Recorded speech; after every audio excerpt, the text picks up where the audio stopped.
So he's coming back. We are that terminal generation. He gives us enough clues there.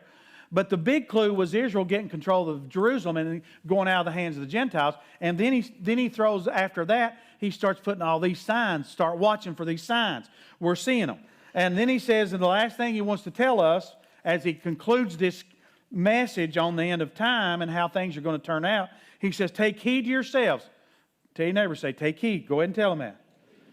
Lest your hearts be weighed down with carousing and drunkenness and cares of this life.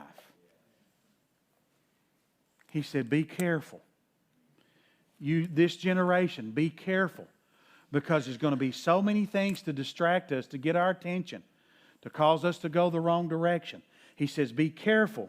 Take heed that you don't get weighed down with carousing.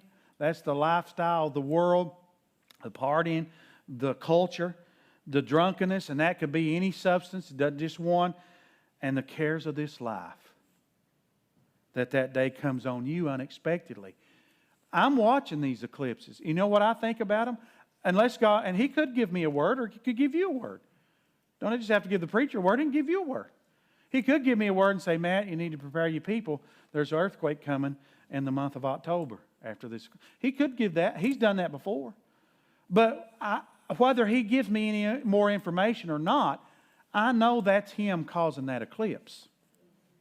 And I know that the tectonic plates and the gravitational pull and the oceans and the atmosphere, all that stuff works in conjunction together. And we know this world is going to turn upside down on itself as we race toward the end of time. He's clear about that. So what am I reminded of? I don't care if the Madrid fault erupts or not. I know that God's causing that eclipse, and I'm reminded that time is short. That's what I'm reminded of.